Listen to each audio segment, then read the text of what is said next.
আরমান শেখ দ্রুত ফোন নিয়ে নাম্বারে ফোন দিলেন, কিন্তু ফোন বন্ধ বলছে। আরমান শেখ চিন্তায় পড়ে গেলেন। এই মুহূর্তে তার কি করণীয় থাকতে পারে? তিনি কি পুলিশের কাছে যাবেন নাকি না? অবনী কি সত্যিই নিরাপদ আছে? শেষে সিদ্ধান্ত নিলেন পুলিশকে জানাবেন না, তবে তিনি নিলিবিলি গিয়ে কথা বলবেন শায়নের মায়ের সাথে। শিউলি বেগম তো রাস্তার মধ্যেই বসেই চোখের জল ফেলছেন। তাকে ধরে সাবধানে নিয়ে গেলেন আরমান শেখ। চিন্তা করো না, সবকিছু ঠিক হয়ে যাবে, দেখো। খাবারের বাটি হাতে নিয়ে লাফাতে লাফাতে আসছিল মিষ্টি। লাফাতে লাফাতে উঠানের মধ্যে থপাস করে পড়েছে। হাতে থাকা খাবার সব উঠানের মধ্যে ছড়িয়ে ছিটিয়ে পড়েছে। অফিস শেষ করে ক্লান্ত শরীরে বাসায় ফিরছিল সৌরভ। পা যেন চলছেই না। সেই সকাল থেকে দৌড়ের ওপর আছে। তারপর বাসায় এসে বোনকে এইভাবে পড়তে দেখে ছুটে এসে ধরতে যায়, কিন্তু সৌরভের ধরার আগেই কোমর দিয়ে কোনো মতে উঠে বসে মিষ্টি। উঠে নজর যায় খাবারের বাটিগুলোর দিকে। ভাত সবজি মাটিতে গড়াগড়ি খাচ্ছে। ভ্যা ভ্যা করে বাচ্চাদের মতন কেঁদে দেয় মিষ্টি। অস্থির হয়ে ওঠে সৌরভ। ভাবে বোন হয়তো কোনোভাবে ব্যথা পেয়েছে। ব্যগ্র কণ্ঠে জানতে চায়। কোথায় ব্যথা পেয়েছিস পাখি? কাঁদতে কাঁদতে মিষ্টি জবাব দেয়। আমি ব্যথা পাইনি তা ভাই। তবে কাঁদছিস কেন এভাবে?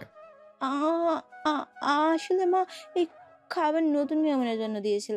সব খাবার তো পড়ে গিয়েছে। এখন তারা কি খাবে? মা জানলে তো অনেক বকবে। আর সে কতক্ষণ ধরে না খেয়ে আছে কে জানে? সে তো কিছুই জানে না। এখানে যে কিছু কিনে খাবে। এখন কি করি বলো তো? বোনকে এই জন্য চিন্তিত হতে দেখে মাথায় ভরসার হাত দিল সৌরভ। বলল, তুই চিন্তা করিস না, মা বকবে না। আমি বুঝিয়ে বলবো না। তোর গায়ে তো ময়লা লেগেছে। যা, জামা চেঞ্জ কর এখনই। মিষ্টি বলল, না আগে খাবার দিয়ে আসি তারপর। আচ্ছা, তোকে যেতে হবে না। কোথায় যেতে হবে বল, আমি না হয় দিয়ে আসি। কি তুমি সত্যি বলছো? না, মিথ্যে বলছি তো। না মানে তুমি কখনো কোথায় যেতে যেতে চাও না? বোনের জন্য না হয় একটু গেলাম। বল, কোথায় পৌঁছে দিতে হবে? আমি দিয়ে আসতেছি। আসার আগে যেন তো ড্রেস চেঞ্জ হয়, একসাথে খেতে বসবো। কথাটা বলে অবনীর থেকে ঠিকানা নিয়ে চলে যায় সৌরভ। প্রফুল্ল চিত্তে হাসে মিষ্টি। সৌরভের সেই সুইট সুইট ব্যবহারে প্রকাশ পায় বোনের প্রতি কতটা যত্নশীল সৌরভ। তারপর তড়িঘড়ি করে চলে যায় চেঞ্জ করতে। এইদিকে সৌরভ মাকে এসে খোঁজে, পায় না কোথাও। না পেয়ে বাধ্য হয়ে নিজেই প্লেটে খাবার তুলে নেয়। বিড়বিড় করে বলে, তোর মতো বিচ্ছুবনের জন্য না জেনে জীবন আর কি কি ঝামেলা সহ্য করা লাগে। হাই কপাল, এখন আমি নাকি ভাত বের মানুষকে খাওয়াবো। মিষ্টির কথা অনুযায়ী সেই সাহেলা আন্টিদের পুরনো বাড়িটার মেহমান এসেছে। সেইখানেই খাবার পৌঁছে দিতে হবে। কে আসছে এতদিন পর, নতুন মানুষ কোথা থেকে, কে হতে পারে ভাবতে ভাবতে সেই দিকে পা বাড়ালো সৌরভ। মিনিট চারেকের ব্যবধানে পৌঁছে যায় সেই বাড়ির সামনেই। দরজা খোলাই ছিল, কিন্তু কে এসেছে তা তো জানি না। তাই ভদ্রতার খাতিরে দরজার বাইরে দাঁড়িয়েই সালাম দেয় সৌরভ। সালাম কানে পৌঁছায় অবনীর। সে তো রাহেলাকে বসতে বলে বের হয় সামনে। আসার পর থেকে ঘরের সব জিনিসপত্র পরিষ্কার করে। একদম ময়লা লেগেছিল সেইগুলো স্বরূপে। সদ্য গোসল করে চুলগুলো ছেড়ে দিয়েছিল। তার ওপর কোনো মতে মাথার ওপর ওড়না দিয়ে বের হলো অবনী। চুল দিয়ে তখনও টপ টপ করে পানি পড়ছে। সদ্য গোসল করায় দেখতে দারুণ মায়াবী লাগছিল।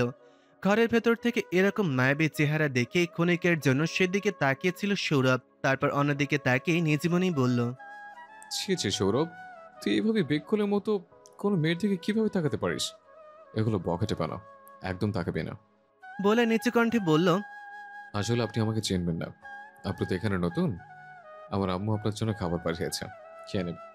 অবনী ভ্যাবাচ্চাকা খেয়ে দাঁড়িয়ে আছে।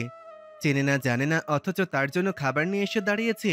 এর মধ্যে থেকে রাহেলার কণ্ঠ শুনতে পাওয়া যায়। সে বলে, কিরে সৌরভ, আমি আবার কখন তোকে খাবার নিয়ে আসতে বললাম? সৌরভ তাকিয়ে দেখে মা সামনে দাঁড়িয়ে আছে। কোলে ছোট একটা বাবু। বাবুটা নিশ্চয়ই এই মেয়ের হবে। মনে মনে আবার বিড়বিড় করল। আয় হায়, এ তো দেখি অন্যের বউ। আমার 10টা সেকেন্ড এভাবে বৃথা গেল। ভেবেই নিজের মনে হাসল সৌরভ। রাহেলা আবার তাড়া দিলে থতমত খেয়ে যায় সৌরভ। তারপর একটু ভেবে বলল, তোমার কোনো ধর মেয়ে খাবার নিয়ে বল মাছ ধরেছে, তাই আমাকে আসতে হয়েছে। তুমি এখানে কি করো? আমি যাই করি তোর জানতে হবে না। দে খাবার রেখে তো যা এখান থেকে। বেশ অপমান বোধ করল সৌরভ। খাবার প্লেটটা অবনের হাতে দিয়ে তৎক্ষণাৎ চলে গেল সেখান থেকে। রাহেলা বেগম বললেন, আরে আয়, কিছু মনে করো না মা। তুমি তো মিষ্টিকে আগেই দেখেছো। এই হলো আমার ছেলে। পড়াশোনা শেষ করেছে, বেশি দিন হয়নি। শেষ করার কিছুদিনের মধ্যেই একটা বড় কোম্পানিতে চাকরিটা হয়ে গেল। আর ভাগ্যগুণে দেখো, হয়েও গেল এই শহরে। যদিও এখান থেকে যেতে ওর একটু কষ্ট হয়। অবনী অবাক হয়ে বলল, কিন্তু সেই মুহূর্তে বাসায় কেন এসছে? এখন তো মধ্যাহ্ন, এই সময় তো অফিসে থাকার কথা তার। রাহেলা হাসলো, বলল, ও তোমাকে তো বলা হয়নি, আসলে কাল আমাদের বাসায় ছোটখাটো একটা আয়োজন করা হবে, আসলে মিষ্টির জন্মদিন উপলক্ষে। আর সেজন্যই আমার পাগলি মেয়ের আবদার, তাকে শপিংয়ে নিয়ে যেতে হবে। নতুন জামা না হলে হবেই না। তাই তো লাঞ্চ ব্রেকে ছুটি নিয়েছে ছেলেটা। ছেলেটা পারেও বটে, বোনের জন্য একদম জীবন দিতে পারে। আচ্ছা শোনো, তুমি যেহেতু এখানে চলে এসেছো, এখানে তোমার কিন্তু অবশ্যই আসতে হবে, না হলে কিন্তু আমি অনেক কষ্ট পাবো। আরহামের তো স্পেশাল দাওয়াত আমার বাসায়, নতুন অতিথি বলে কথা। আর তুমি খেয়ে নাও কেমন? আমি এখন যাচ্ছি, দেখি ছেলেটার কি লাগে না না লাগে। অবনী অবাক হলো। এরা এত সহজে আপন করে নিল, এতটাও আশা করেনি অবনী। সকালবেলা বাঁধানো বাড়ির সিঁড়ির ঘাটে বসে দাঁত ব্রাশ করছিল সৌরভ। তখন বাড়ির রাস্তা ধরে এগিয়ে আসতে দেখা গেল অবনীকে। আরহামকে কোলে নিয়ে হাতে একটা ছোট্ট ব্যাগ জাতীয় কিছু সাথে নিয়ে আসছে এদিকে। এ বাড়িতে কেন এসেছে বুঝতে পারল না সৌরভ।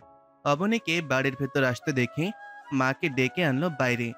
এতক্ষণ আনেজি লাগলো রাহেলার সামনে আসলে স্বস্তি অনুভব করলো অবনী। মিষ্টি হেসে সালাম দিয়ে কুশল বিনিময় করে। বিনিময়ে হাসে রাহেলাও। রাহেলা একবারই জিজ্ঞেস করলো, সকাল সকাল এখানে কেন, কোনো কিছু লাগবে কিনা? সলজ্জ হাসে অবনী, নিচু কণ্ঠে বলে, আসলে আন্টি, এখানকার বাজারটা কোন জায়গায় আমি তো ঠিক জানি না। বাসার জন্য কিছু বাজার করতাম, যদি একটু বলে দিতেন। রাহেলা অবাক হয়ে বললেন, সে কি, তুমি এই ছোট বাচ্চা নিয়ে বাজারে যাবে মা? তুমি বেবি ক্যারি করবে নাকি বাজার? এরপর রাহেলা ছেলেকে তাড়া দিয়ে বললেন, সৌরভ তাড়াতাড়ি মুখ ধুয়ে এসে দেখতো ওর কি কি আনা লাগবে। ও এই বাচ্চাটাকে নিয়ে বাজার করবে কিভাবে? মায়ের আদেশ পেয়ে সৌরভ জলদি পা চালিয়ে নেমে গেল পুকুরের পানির কাছে।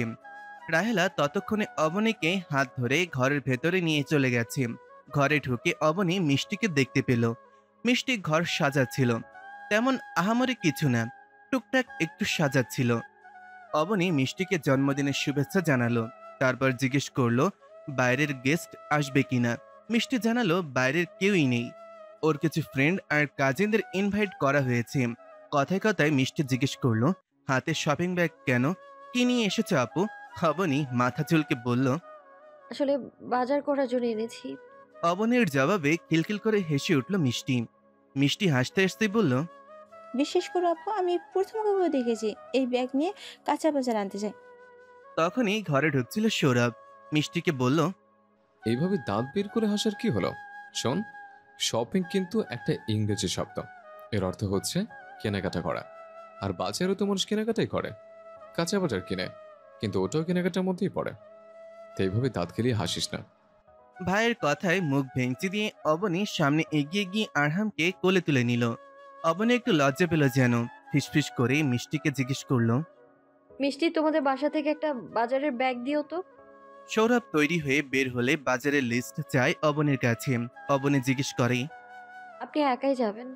সৌরভের তো মনে মনে বলতে ইচ্ছা করলো না একা যাব কেন, বিয়ে করে কাউকে সাথে নিয়ে একসাথে যাব, কিন্তু মনের কথা মনে আটকে রেখে গভীর কণ্ঠে জবাব দেয়, এটা আমাদের গ্রাম, এটা শহর না। এখানে মেয়েরা বাজার করতে চায় না। যদি যায়ও, তাহলে এলাকার মুরব্বীরা সেটাকে কটু দৃষ্টিতে দেখেন। সেটা নিয়ে পরে আলোচনা হবে।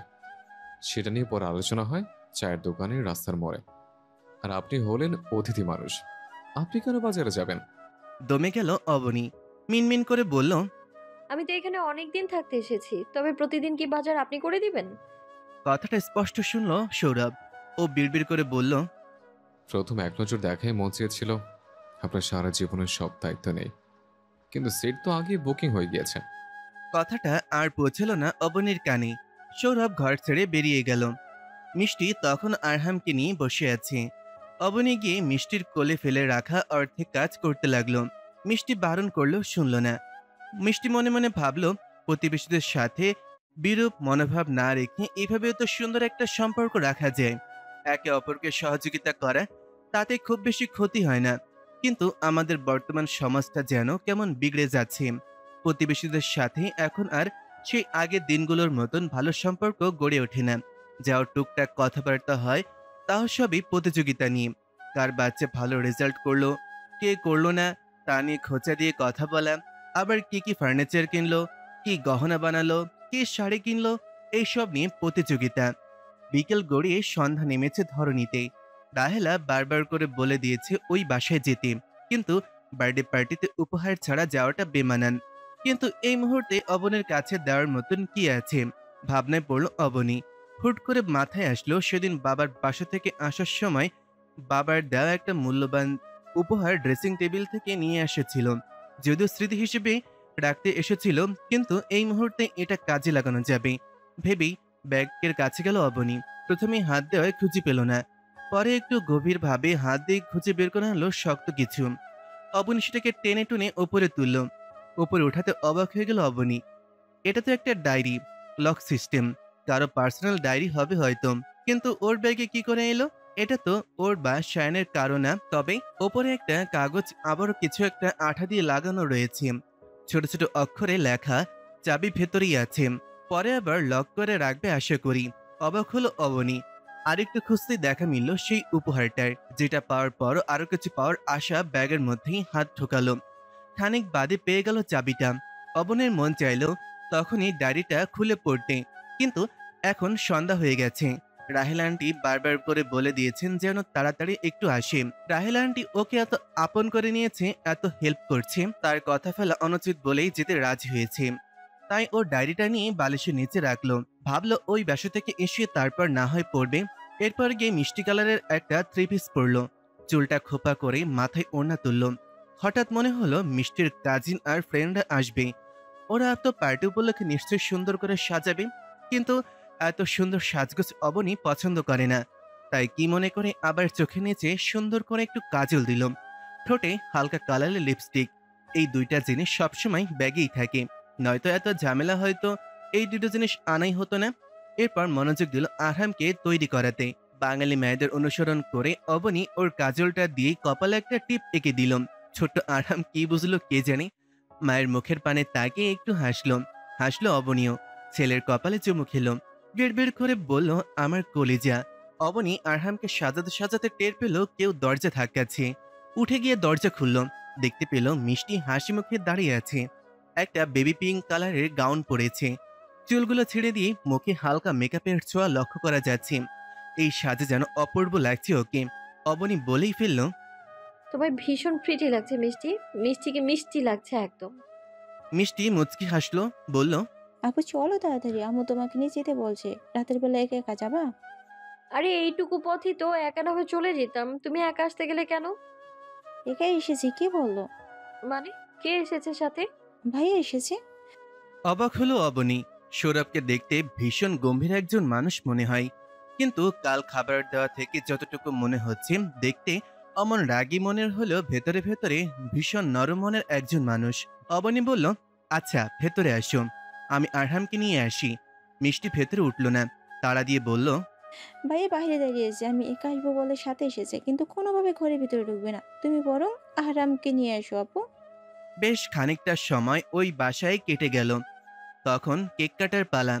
সবাই এদিকে আনন্দ ফুর্তি করছে, পিক টিক তুলছে, কিন্তু কর্নারে একটা সোফায় মনমরা হয়ে বসে আছে অবনী।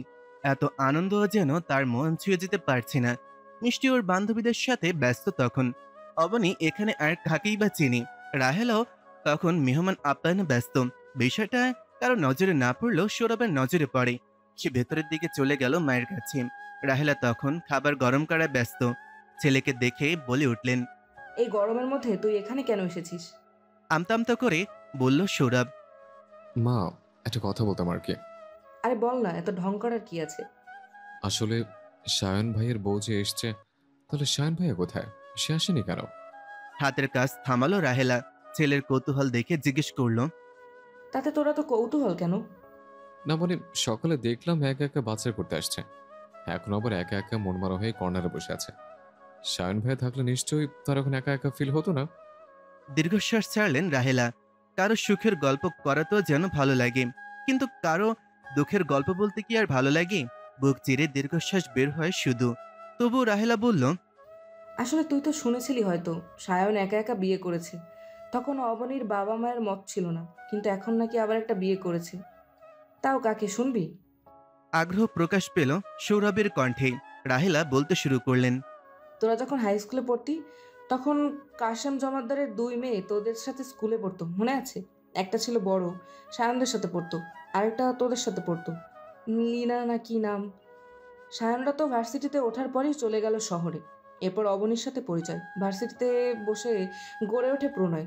প্রণয়কে পরিণয় রূপ দিতে পালিয়ে যায়। আবার এতদিন পর লিনার সাথে দেখা, তারপর লিনাকে বিয়ে করা। কি থেকে কি হয়ে গেছে আমি নিজেও বুঝতে পারছি না। মাঝখান থেকে কপাল পুড়ল মেয়েটার আর বাচ্চাটার। ওরা তো কোনো দোষ করেনি, আল্লাহ ওদের কেন শাস্তি দিচ্ছে? শায়নের এরকম কাণ্ডের কথা শুনে অবাক হলো সৌরভ, কিন্তু অবনীর এইভাবে হওয়ার কথা শুনে কেন যেন সৌরভের ভীষণ খারাপ লাগছে। মাকে বলল, তা ঠিক বলেছ মা, তাদের কোনো দোষ নেই। কিন্তু মাঝে মাঝে পরিস্থিতি এমন হয়ে যায়, দোষ না করেই অনেক নিরপরাধ শাস্তি পেয়ে যায়। এটা হচ্ছে নিয়তি। আবার নিয়তি তাদের জন্য হয়তো আরো ভালো কিছু রেখেছে। একটু থেমে সৌরভ দাঁড়া দিয়ে বলল, আচ্ছা, তুমি না হয় খাবার গরম করো, রাত হয়ে যাচ্ছে বেশি, ওরা বাসে ফিরবে। এদিকে বসে বসে ছটফট করছে অবনী। তার মন খারাপের কারণ শায়ন না, এত আনন্দ তার মন ছুতে পারছে না, কেননা তার মন পড়ে আছে সেই ডায়েরিটার মধ্যে। এই ডায়েরি কার, আর ওর কাছে বা কেন দিল? ওকে কি কোনো ইঙ্গিত দিতে চাচ্ছে আগন্তুক? কোনো মতে মিষ্টিদের বাসা থেকে প্রোগ্রাম শেষ করে নিজ বাড়ি ফিরবে অবনী। মিষ্টি বন্ধুদের সাথে আনন্দ করে এখন ক্লান্ত, রুমে এসে চেঞ্জ না করে শুয়ে পড়েছে। রাহেলার হাতেও তখন অনেক কাজ। মেহমান বিদায়ের পর সব কাজ গোছাতে ব্যস্ত রাহেলা। অন্য যে ফ্রেন্ডরা এসেছিল তাদের বেশিরভাগই বাবা না হয় ভাই নিয়ে গেছে। অবনী এখন এক কোণে বসায়, যদিও রাস্তার দূরত্ব খুবই অল্প, কিন্তু একটা অপরিচিত জায়গায়, আবার রাতও হয়ে গেছে। মনে মনে ভীষণ ভয় লাগলো। মুখে কিছু বলছে না অবনী। সৌরভ একবার চাইলো গিয়ে বলতে চলুন আমি এগিয়ে দিই, কিন্তু যেচে পড়ে হেল্প করতে গেলে আবার ছেঁচড়া উপাধি না দিয়ে বসে। আরো বাজে কিছু উপাধিও দিয়ে দিতে পারে, তো বলা তো যায় না, মেয়ে মানুষের মন বলে কথা। তাই চুপ করে বসে রইল। মনে মনে হয়তো আশা করছিল অবনী যেচে গিয়ে ওর কাছে সাহায্য চাইবে, কিন্তু সেই রকম কিছুই হলো না। বরং অবনীও ঘাপটি মেরে চুপচাপ এক পাশে বসে রইল। সৌরভ বিড়বিড় করে বলল, ভালোই তেড়া মেয়ে তো, ভাঙবে তবু মচকাবে না। অবশেষে অপেক্ষার অবসান হলো রাহেলার আগমনে। তিনি সৌরভকে বললেন একটু এগিয়ে দেওয়ার জন্য। কথাটা বলে রাহেলা ভেতরে চলে গেলেও দাঁড়িয়ে রইল অবনী। আসলে একা একা একটা ছেলে মানুষের সাথে আনকমফোর্টেবল লাগছে। সৌরভ যেন মন পড়তে পারে এমন ভাব করে বলল, মিস অবনী, আপনি আমাকে 99% বিশ্বাস করতে পারেন, বাকি 1% বলবো না। কারণ কেউ কখন একদম পাক্কা 100% বিশ্বাস রাখতে পারে না। মুখে যদিও বলে, কিন্তু তা পারে না। তবে আমি একদম 99 রাখতে পারেন। আমার দ্বারা আপনার কোনোদিন ক্ষতি না হোক, তবে আপনার যে কোনো প্রয়োজনে সাহায্য করতে আমার সমস্যা নেই। সৌরভের কথায় খানিক লজ্জা পেল অবনী। সৌরভ ওর মনের কথা একদম বুঝে গেল, আর কি ভাবছে ওকে ভেবেই লজ্জা মাথায় নল। অবশেষে অন্ধকার হাতে টিপটিপে আলো জ্বালিয়ে দুজন অপরিচিতা চলল তাদের গন্তব্যে। কারো মুখে কোনো কথা নেই, কি বলবে বা কি বলা উচিত তা যেন খুঁজে পেল না। অবশেষে নীরবে কয়েক মিনিট পথ অতিক্রম করলো দুজন। বাসার ভেতরে যাওয়ার পর ভদ্রতার খাতিরে অবনী বলল, ভেতরে আসেন ভাইয়া, কিন্তু সাথে সাথে প্রস্তাব নাকচ করলো সৌরভ। বলল, আপনি একা থাকেন, সাবধানে থাকবেন, দরজা খুলবেন না। আর মায়ের কাছে শুনলাম ফ্যান, মোটর আর কি কি যেন সমস্যা।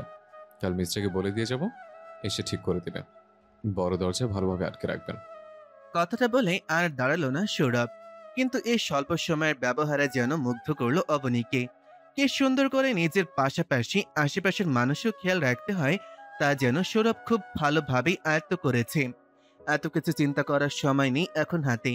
তাড়াতাড়ি দরজা আটকে দিয়ে রুমে চলে গেল অবনী। আরহাম তখন মায়ের বুকের সাথে মিশে আছে। বিছানা ঠিক করে আরহামকে শোয়ালো সেখানে। দক্ষিণ দিকে জানালাটা একটু ফাঁক করে দিল, তা দিয়েই দক্ষিণে হাওয়া আসতে লাগলো ভেতরের দিকে।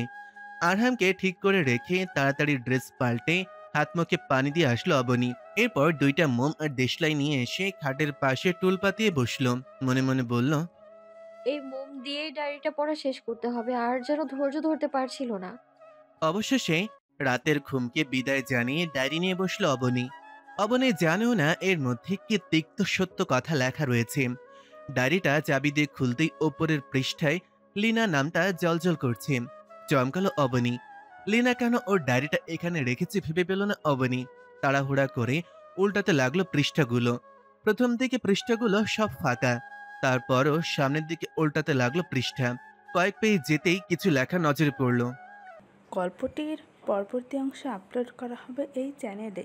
চ্যানেলের লিঙ্ক আমি ডেসক্রিপশন এবং কমেন্ট বক্সে দিয়ে দিচ্ছি। লিঙ্কে ক্লিক করে আপনারা গল্পটির পরবর্তী অংশ শুনতে পারবেন। ভালো থাকবেন বন্ধুরা।